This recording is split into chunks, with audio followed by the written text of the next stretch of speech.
प्रिय साथियों, आज हम देखेंगे कक्षा 12वीं रसायन के प्रश्न बैंक के चैप्टर 7 पी ब्लॉक के तत्वों का पार्ट सेकेंड। इसके पहले हमने पार्ट फर्स्ट देख लिया था। उसमें हमने कुछ ऑब्जेक्टिव और 5 अंक का प्रश्न देखा था। आज हम 5 अंक के अगले जो प्रश्न है उसको देखने वाले हैं। तो उसके अंतर्गत हमारा प्रश्न है दूसरा, प्रश्न बैंक का दूसरा प्रश्न है 17वें समूह के तत्व कौन कौन से हैं, इनके गुणों की विवेचना निम्न बिंदुओं के आधार पर कीजिए। पहला है इलेक्ट्रॉनिक विन्यास, दूसरा है विद्युत ऋणात्मकता या इसको ऋण विद्युतता भी कहते हैं, और तीसरा है ऑक्सीकरण अवस्था। तो सबसे पहले अपने को ये बताना है कि समूह 17 के तत्व कौन कौन से।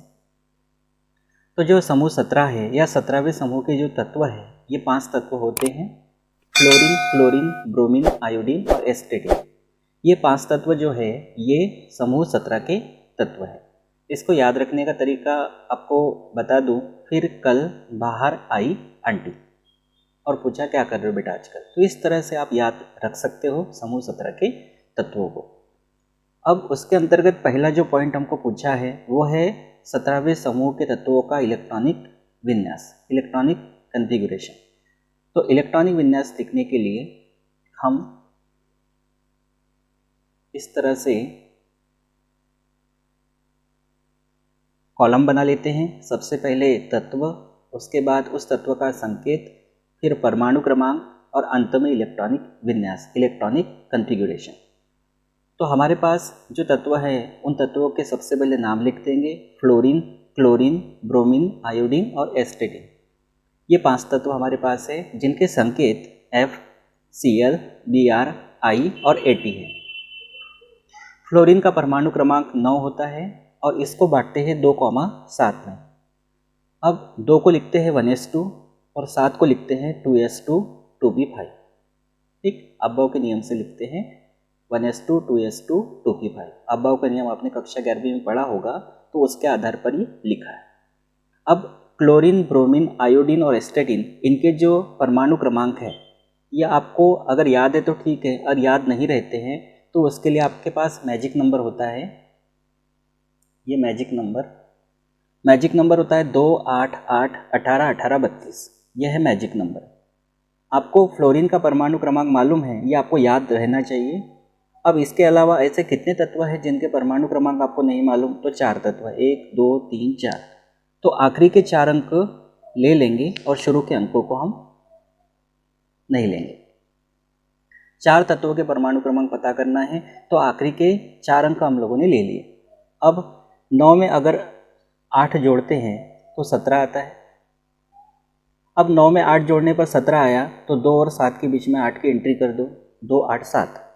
फिर 17 में 18 जोड़ेंगे तो 35 आएगा, तो 8 और 7 के बीच में 18 की एंट्री कर दो। फिर 35 में 18 जोड़ेंगे तो 53 आएगा, 8 और 18 के बीच में 18 की एंट्री कर देते हैं। और 53 में 32 जोड़ने पर 85 85 आएगा, तो 18 और 18 के बीच में 32 की एंट्री कर देते। तो इस तरह से भी आप याद रख सकते हो। फिर ये तो बांट दिया आपने। अब इसको अगर लिखना है आपको तो लिखने के लिए इसको हम लिखेंगे 2 को 1s2 यानी 1s में 2 इलेक्ट्रॉन, 8 को लिखेंगे 2s2 2p6, 7 को लिखेंगे 3s2 3p5। उसी प्रकार 35 को हम लिखेंगे 1s2 2s2 2p6, 3s2 3p6 3d10, 4s2 4p5। ये 1 2 3 4 जो है, पहले कोश के इलेक्ट्रॉन है तो 1 आता है, दूसरे कोश के इलेक्ट्रॉन है तो 2 आता है, तीसरे कोश के है तो 3, चौथे कोश के है तो 4। इसी प्रकार हम 53 को भी लिखेंगे 1s2 2s2 2p6, 3s2 3p6 3d10, 4s2 4p6 4d10 और 7 को हम लिखेंगे 5s2 5p5। और इसी प्रकार से हम 85 को भी लिखेंगे। आप इसको ट्राई करके देखिए, 1-2 बार लिख के देखिए तो आपसे बहुत बढ़िया तरीके से बन जाएगा। तो ये हमारा पहला पॉइंट हो गया जिसका नाम है इलेक्ट्रॉनिक विन्यास। अब हम सेकंड पॉइंट देखेंगे, विद्युत ऋणात्मकता या ऋण विद्युतता, इसी को कहते हैं इलेक्ट्रोनेगेटिविटी। अब देखिए, समूह 17 के जो तत्वों की विद्युत ऋणात्मकता है, समूह 17 के तत्वों की विद्युत ऋणात्मकता अन्य समूह के तत्वों से अधिक होती है। मतलब हमारे पास आवर्त सारणी में समूहों की संख्या जो है वो 18 है। 18 समूहों में 1 से लेकर 18 तक के जो समूह हैं उनमें सबसे अधिक ऋण विद्युतीय तत्व होते हैं समूह 17 के तत्व। मतलब हम ये कह सकते हैं कि समूह 17 के तत्वों की विद्युत ऋणात्मकता अन्य समूह के तत्वों से अधिक होती है। अब समूह 17 की अगर हम बात करें तो समूह 17 में 5 तत्व हैं, फ्लोरीन, क्लोरीन, ब्रोमीन, आयोडीन, एस्टेटिन। इनमें अगर फ्लोरीन की ऋण विद्युतता देखें तो 4, कहीं कहीं 4.1 भी आपको मिलेगी। क्लोरीन की 3.2, ब्रोमीन की 3 मतलब 3.0, आयोडीन की 2.7 और एस्टेटिन की 2.2। अब अगर हम समूह 17 में देखें तो समूह 17 में अगर आप ऊपर से नीचे आते हैं, मतलब फ्लोरीन से एस्टेटिन तक अगर आते हैं, तो आप क्या देखेंगे कि ऋण विद्युतता का जो मान है, विद्युत ऋणात्मकता का जो मान है, वो क्या हो रहा है, घट रहा है। समूह 17 के तत्वों की ऋण विद्युतता अन्य समूह के तत्वों से तो अधिक है, लेकिन समूह 17 में अगर देखा जाए तो समूह 17 में फ्लोरीन की ऋण विद्युतता 4 है, और ओवरऑल अगर देखा जाए तो पूरे आवर्त सारणी में सबसे अधिक ऋण विद्युतता फ्लोरीन की होती है 4।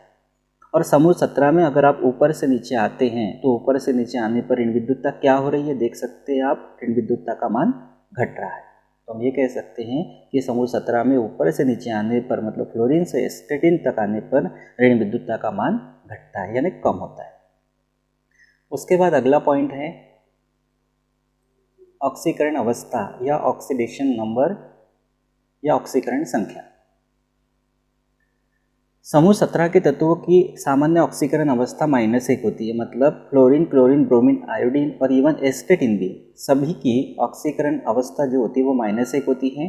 क्योंकि सभी के बाह्यतम कोश में 7 इलेक्ट्रॉन होते हैं, तो सभी 1 इलेक्ट्रॉन ग्रहण करने की प्रवृत्ति रखते हैं, इसीलिए ये -1 ऑक्सीकरण अवस्था प्रदर्शित करते हैं।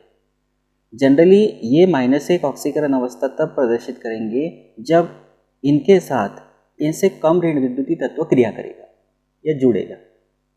ठीक है, जैसे फ्लोरीन क्लोरीन के साथ क्रिया करेगा तो FCl बनाएगा, तो दोनों में यह अधिक ऋण विद्युती है तो इसकी ऑक्सीकरण संख्या माइनस होगी, तो इसकी +1 होगी। मतलब कहने का ये है कि ये जो है अगर इनसे कम ऋण विद्युतीय तत्व के साथ क्रिया करते हैं तब जाके ही -1 ऑक्सीकरण संख्या दर्शाते हैं। और आप जानते हैं पूरे आवर्त सारणी में फ्लोरीन की ऋण विद्युतता सबसे अधिक 4 है, इसीलिए ये हमेशा -1 ऑक्सीकरण अवस्था ही प्रदर्शित करता है। फ्लोरीन को छोड़कर अन्य तत्वों की ऑक्सीकरण अवस्था +7 तक पाई जाती है। जैसे क्लोरीन को देखो, क्लोरीन जो है 1 इलेक्ट्रॉन ग्रहण कर सकता है -1, ठीक, 1 इलेक्ट्रॉन त्याग भी सकता है, तो उस स्थिति में क्लोरीन की ऑक्सीकरण अवस्था +1 होगी। लेकिन ये कब होगी, मैंने आपको बताया, ये अपने से अधिक ऋण विद्युतीय तत्व के साथ क्रिया करेगा तब, जैसे फ्लोरीन के साथ, तब इसकी होगी +1। अच्छा, क्लोरीन का जब इलेक्ट्रॉनिक विन्यास लिखते हैं तो इलेक्ट्रॉनिक विन्यास आपने देखा, उस इलेक्ट्रॉनिक विन्यास को देखोगे तो मिलेगा, बाह्यतम कोश का इलेक्ट्रॉनिक विन्यास क्लोरीन का मिलेगा 3s2 3p5 और 3d 0 होता ही है, तो 3s2 3p5, तो इसमें ऑर्बिटलों में जब इलेक्ट्रॉन भरेंगे तो 3p में एक अयुग्मित इलेक्ट्रॉन है तब +1। लेकिन अगर क्लोरीन की उत्तेजित अवस्था देखोगे और 3p का एक इलेक्ट्रॉन उत्तेजित होकर अगर 3d में जाता है तो 3 अयुग्मित इलेक्ट्रॉन होंगे, तब ऑक्सीकरण अवस्था +3। उसी प्रकार 3p का एक और इलेक्ट्रॉन अगर 3d में जाता है तो +5, एक और इलेक्ट्रॉन जाता है तो +7, मतलब क्लोरीन की ऑक्सीकरण अवस्था अधिकतम होती है +7। उसी प्रकार ब्रोमीन जो है, इस ब्रोमीन की ऑक्सीकरण अवस्था भी अगर हम इलेक्ट्रॉनिक विन्यास के आधार पर देखें तो उत्तेजित अवस्था के इलेक्ट्रॉनिक विन्यास में अगर उत्तेजित अवस्था को देखें तो +3 और +5 होगी, +7 भी होना चाहिए थी, और +1 तो होती है, -1 भी होती है। अब ब्रोमीन जो है इसमें पाया जाता है परिरक्षण प्रभाव, शील्डिंग इफेक्ट पाया जाता है, और शील्डिंग इफेक्ट के कारण ब्रोमीन +7 ऑक्सीकरण अवस्था प्रदर्शित नहीं करता। उसी प्रकार आयोडीन जो है, इसकी ऑक्सीकरण अवस्था जो है ये भी -1 से +7 तक पाई जाती है। वैसे देखा जाए तो एस्टेटिन की भी -1 से +7 तक पाई जाती है। किताब में लिखा नहीं था इसलिए हमने इसको छोड़ दिया। एक बात इसमें और ध्यान रखना, क्लोरीन और ब्रोमीन ये जब ऑक्साइड बनाते हैं या ऑक्सी अम्ल बनाते हैं तब इनकी ऑक्सीकरण अवस्था +4 और +6 भी पाई जाती है, हालांकि हमने इसमें उल्लेख नहीं किया। तो इस तरह से हमारा तीसरा पॉइंट कंप्लीट होता है, ऑक्सीकरण अवस्था। फिर उसके बाद अगला 5 अंक का प्रश्न है, ये प्रश्न है ओजोन क्या है, ओजोन बनाने की एक विधि, गुण व उपयोग लिखिए। तो सबसे पहले तो ये बताना है ओजोन क्या है, उसके बाद ओजोन बनाने की कोई एक विधि। ओजोन बनाने की 3 विधियाँ हमारे पास उपलब्ध है। एक सीमेन का ओजोनाइजर, दूसरा ब्रॉडी का ओजोनाइजर, तीसरा सीमेन हल्स्के का ओजोनाइजर। ओजोनाइजर का मतलब जो ओजोन को बनाता है उसको हम ओजोनाइजर कहते हैं। तो कोई एक विधि को हमको देना है, साथ में गुण देना है। अब गुण एक दिया तो भी चलेगा, और एक देना है उपयोग। तो सबसे पहले तो हम ओजोन क्या है वो देख लेते हैं, या आप अपने हिसाब से भी परिभाषा लिख सकते हो। वैसे ओजोन जो है, ये ओजोन ऑक्सीजन का अस्थायी अपरूप है, ऑक्सीजन का अस्थायी अपरूप है तथा अत्यधिक क्रियाशील है। यह ऊपरी वायुमंडल में वायुमंडल जो है वो 4 परतों में डिवाइडेड होता है, क्षोभ मंडल, समताप मंडल, मध्य मंडल और आयन मंडल। उसमें से जो वायुमंडल का समताप मंडल है, उस समताप मंडल में ये 20 किलोमीटर की ऊंचाई पर, पृथ्वी की सतह से 20 किलोमीटर की ऊंचाई पर स्थित है। ठीक है, तो इस तरह से हम ये कह सकते हैं कि ओजोन ऑक्सीजन का अस्थायी अपरूप है तथा अत्यधिक क्रियाशील है। यह ऊपरी वायुमंडल में पृथ्वी से लगभग 20 किलोमीटर दूर स्थित है। यह सूर्य के प्रकाश की उपस्थिति में वायुमंडलीय ऑक्सीजन से बनता है। ठीक, सूर्य के प्रकाश की उपस्थिति में वायुमंडल की ऑक्सीजन मतलब O2 से ही O3 का निर्माण होता है। एक बात और ध्यान रखो कि जो ओजोन होती है, ये ओजोन सूर्य से आने वाली, एक तो बताया कि सूर्य प्रकाश की उपस्थिति में वायुमंडलीय ऑक्सीजन से ही बनती है, साथ ही साथ सूर्य से आने वाली हानिकारक पराबैंगनी विकिरणों को पृथ्वी पर आने से रोकती भी। तो इस तरह से ये इसका काम है। तो अपने स्तर पे आप इसकी परिभाषा लिख सकते हो कि ओजोन क्या है। अब बात आती है ओजोन बनाने की विधि। तो ओजोन बनाने की जो 3 विधि हमारे पास है, उसमें से हम देखेंगे सीमेन का ओजोनाइजर। अब सीमेन के ओजोनाइजर में क्या होता है, यह ओजोनाइजर कांच की 2 समाक्ष नलियों का बना होता है। यह एक सिरे पर बंद तथा दूसरे सिरे पर आपस में जुड़ी होती है। जुड़ी होती है से मतलब है कि जो कांच की नलियां है उसकी बात यहाँ हो रही है, इसलिए सेंटेंस थोड़ा सा आपको लगेगा, अटपटा लगेगा कि होती है। तो जो कांच की जो समाक्ष नलियां है, वो नलियां एक सिरे पर बंद और दूसरे सिरे पर आपस में जुड़ी होती है, यू आकार में। अभी आपको चित्र में दिखाता हूँ। नलियों के बाहरी और भीतरी सतह पर टीन की पन्नी चढ़ी होती है जो इलेक्ट्रोड का कार्य करती है। टीन की पन्नी की दोनों सतहों को प्रेरण कुंडली से जोड़ दिया जाता है। देखिए चित्र में ये बातें आपको बता देता हूँ। यहाँ जगह कम थी इसलिए मैंने चित्र यहाँ नहीं बनाया, चित्र को बाद में बनाया है। चित्र पहले बना के आप वर्णन को बाद में स्टार्ट कर सकते। देखिए चित्र में आप देख पाएंगे कि इसमें 2 कांच की नलियाँ होती है, समाक्षीय या समाक्ष कांच की नलियाँ होती है, और ये नलियाँ एक सिरे पर बंद है और दूसरे सिरे पर आपस में जुड़ी है। ठीक है, और ये इसके ऊपर यह है टीन की पन्नी, टीन मतलब SN, और ये जो है टीन की पन्नी है जिसको हमने कहा SN, ये टीन की पन्नियों को आपस में प्रेरण कुंडली के द्वारा जोड़ दिया जाता है। प्रेरण कुंडली के द्वारा जोड़ दिया जाता है। ठीक, इतना करने के बाद यहाँ पर हम क्या करते हैं, यहाँ से शुद्ध, शुष्क और ठंडी ऑक्सीजन को, ऑक्सीजन का मतलब वायु, मतलब ये ऑक्सीजन जो है ये शुद्ध होना चाहिए, इसमें किसी भी प्रकार की कोई अशुद्धि नहीं होनी चाहिए, और शुष्क होनी चाहिए मतलब इसमें नमी भी नहीं होनी चाहिए। तो हम क्या करते हैं, शुद्ध और शुष्क ऑक्सीजन को यहाँ से प्रवाहित करते हैं, कांच की नली में से प्रवाहित करते हैं। प्रवाहित करने के बाद यहाँ प्रेरण कुंडली के द्वारा विद्युत विसर्जन किया जाता है।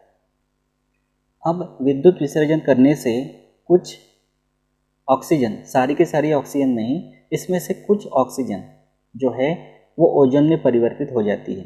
कहने का मतलब ये है कि जितना ऑक्सीजन आप यहाँ से भेजोगे, जितना ऑक्सीजन हम यहाँ से प्रवाहित करते हैं, उस ऑक्सीजन का केवल 10 से 15% भाग ही ओजोन में परिवर्तित होता है। मतलब यहाँ से आप विद्युत विसर्जन जब कर रहे हो प्रेरण कुंडली के द्वारा, तो विद्युत विसर्जन करने पर जितनी ऑक्सीजन आप यहाँ से भेजोगे उसका केवल 10 से 15% भाग ही ओजोन में परिवर्तित होता है।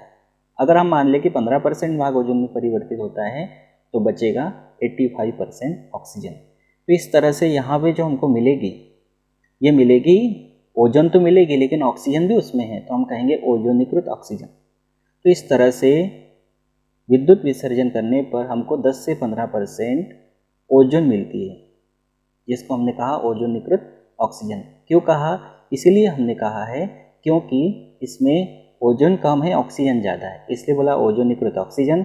और ओजोनीकृत ऑक्सीजन में ओजोन कितनी है? तो ये है 10 से 15%। तो ये सीमेन का ओजोनाइजर आपने देखा।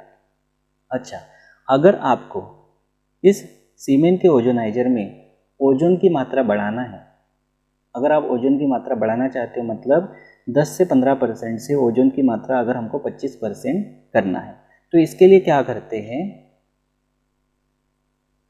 इसके लिए शुद्ध तथा शुष्क ऑक्सीजन को शुष्क उपकरण में, मतलब जो उपकरण है सीमेन का ओजोनाइजर, वो उपकरण भी पूरी तरह से शुष्क होना चाहिए। उस शुष्क उपकरण में 0 डिग्री सेंटीग्रेड पर लेकर इसको शुद्ध और शुष्क ऑक्सीजन को 0 डिग्री सेंटीग्रेड पर लेकर बिल्कुल शांत चिंगारी मुक्त, मतलब स्पार्किंग नहीं हो, इस तरह का विद्युत विसर्जन प्रवाहित करने पर। अब आप जानते हैं ओजोन जो है वो अस्थायी है, तो यहाँ पे जो विद्युत विसर्जन करना है बिल्कुल शांत विद्युत विसर्जन करना है, जिसको कहते हैं नीरव, यानी साइलेंटली करना है। विसर्जन प्रवाहित करने पर ओजोन की मात्रा 10 से 15% से बढ़ाकर 25% हो जाती है। तो कैसे ओजोन का निर्माण होता है हम उसको देख लेते हैं। ऑक्सीजन जिसका फार्मूला है O2, जिसको हमने कहा शुद्ध और शुष्क ऑक्सीजन, इस ऑक्सीजन को हम सीमेंट के ओजोनाइजर में प्रवाहित करते हैं। प्रवाहित करने के बाद शांत विद्युत विसर्जन करते हैं तो ऑक्सीजन का ओजोन में परिवर्तन हो जाता है। ठीक, अगर आप 0 डिग्री सेंटीग्रेड पर शांत विद्युत विसर्जन कर रहे हो तो 25% मिलेगी, और केवल आप विद्युत विसर्जन कर रहे हो तब आपको 10 से 15% मिलेगी। अब अभिक्रिया को संतुलित करने के लिए इसके सामने हमने 3 लगा दिया और इसके सामने हमने 2 लगा दिया। तो यहाँ से आप ये समझ सकते हो कि 3 ऑक्सीजन के अणुओं से 2 ओजोन के अणुओं का निर्माण होता है, और इसमें एंथैल्पी परिवर्तन जो होता है वो होता है 142 किलो जूल प्रति मोल। ये लिखा तो भी चलेगा, नहीं लिखा तो भी ठीक है। तो इस तरह से यहाँ पर हमने देखा कि ओजोन का निर्माण सीमेन के ओजोनाइजर में कैसे होता है। ठीक, इसको आप ध्यान से थोड़ा सा पढ़िएगा, बहुत अच्छे से आपके दिमाग में बात क्लियर हो जाएगी। अब देखते हैं ओजोन के गुण।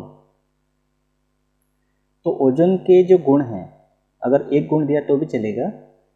तो सबसे पहला जो गुण है, ओजोन हल्के नीले रंग की मछली के दुर्गंध वाली विषैली गैस है।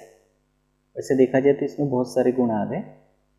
ओजोन हल्के नीले रंग की मछली के दुर्गंध वाली विषैली गैस है, एक गुण ये हो गया। एक गुण हमने और दे दिया है, यह वायु से लगभग 1.5 गुना भारी है। अब इसके उपयोग है, प्रयोगशाला में ऑक्सीकारक के रूप में इसका उपयोग करते हैं, और कृत्रिम रेशम बनाने में या कपूर बनाने में इसका उपयोग किया जाता है। तो ये सिंपली इसके 2 उपयोग है, प्रयोगशाला में ऑक्सीकारक के रूप में और कृत्रिम रेशम बनाने में या कृत्रिम कपूर बनाने में। उसके बाद में अगला प्रश्न है, उत्कृष्ट गैसें क्या है? इन्हीं 4 उत्कृष्ट गैसों के उपयोग लिखिए। तो उत्कृष्ट गैसें क्या है, इसकी परिभाषा देना है, और हमारे पास जो उत्कृष्ट गैसें हैं उनमें से किन्हीं 4 उत्कृष्ट गैसों के उपयोग देना है। तो सबसे पहले हम ये देखते हैं कि उत्कृष्ट गैसें क्या है। समूह 18 में, आवर्त सारणी में समूहों की संख्या या वर्गों की संख्या 18 है, तो उसमें जो 18वां समूह है, समूह 18 में helium, neon, argon, krypton, xenon एवं रेडॉन आते हैं, जिन्हें उत्कृष्ट गैसें कहते हैं। हीलियम जिसका संकेत है He, नियॉन का संकेत है Ne, organ Ar, krypton Kr, xenon Xe और रेडॉन Rn। इसको आप याद रख सकते हो। हीना, नीना और करीना जेरोक्स करने रीना की दुकान पर गई। ठीक है, हीना, नीना और करीना 3 सहेलियां हैं और जेरोक्स करने, फोटोकॉपी करने रीना की दुकान पर गई रेडॉन। रेडॉन को नीटॉन भी कहते हैं। तो इस तरह से उत्कृष्ट गैसें क्या है, तो हम सिंपली इसको डिफाइन हमने कर दिया। अब किन्हीं 4 उत्कृष्ट गैसों के उपयोग देख लेते हैं। तो सबसे पहले हम देखते हैं हीलियम के उपयोग। हीलियम का उपयोग कहाँ कहाँ करते हैं? तो पहला उपयोग हमने इसका लिया है दमा के रोगियों को, यानी जिनको अस्थमा होता है, दमा के रोगियों को हीलियम ऑक्सीजन, मतलब हीलियम के साथ ऑक्सीजन का मिश्रण श्वसन के लिए दिया जाता है। दमे के रोगियों को हीलियम ऑक्सीजन का मिश्रण श्वसन के लिए दिया जाता है। और दूसरा इसका उपयोग हमने लिखा है वायुयान के टायरों में भरने के लिए। हीलियम जो है वायु से हल्की होती है, इसीलिए इसका उपयोग वायुयान के टायरों में भरने के लिए किया जाता है। तो ये हीलियम के उपयोग हमने लिखे। उसके बाद नियॉन का उपयोग है। नियॉन प्रकाश का उपयोग विज्ञापनों के लिए किया जाता है। ठीक है, एडवर्टाइजमेंट के लिए इसका उपयोग करते हैं। दूसरा है नियॉन लैंपों का उपयोग हवाई जहाज के संकेतक के रूप में किया जाता है। ये दूसरा इसका उपयोग है। उसके बाद है ऑर्गन के उपयोग। ऑर्गन के उपयोगों में पहला है विद्युत बल्बों को भरने में। विद्युत बल्ब मतलब जो गोल वाले 60 पावर के 100 पावर के जो बल्ब आते हैं उनमें भरने के लिए। उससे क्या होता है, जो उसके अंदर टंगस्टन का फिलामेंट होता है, तंतु होता है, उसकी आयु बढ़ जाती है। दूसरा है ऑर्गन आर्क। आर्क मतलब एक प्रकार से चिंगारी। ऑर्गन आर्क का उपयोग एल्यूमिनियम एवं स्टेनलेस स्टील को जोड़ने में किया जाता है। ऑर्गन आर्क का उपयोग एल्यूमिनियम एवं स्टेनलेस स्टील को जोड़ने में किया जाता है। इस तरह से यह ऑर्गन का उपयोग है। फिर एक और हमने लिया रेडॉन का उपयोग। किन्हीं 4 उत्कृष्ट गैसों के उपयोग देना था, तो एक हमने हीलियम के उपयोग देख लिए, फिर उसके बाद नियॉन के, ऑर्गन के, और अब देख लेते हैं रेडॉन के। तो रेडॉन का उपयोग एक तो कैंसर के उपचार में किया जाता है और दूसरा ठोसों की आंतरिक संरचना जानने के लिए, मतलब पता लगाने के लिए किया जाता है। तो इस तरह से ये सिंपल हमने इनके 2 उपयोग लिख दिए। अब इसके प्रश्न 2 और बचे हैं, उनको हम अगले पार्ट में ले लेंगे। तो बस आज के लिए इतना ही, मिलते हैं फिर अगली वीडियो में। Thank you.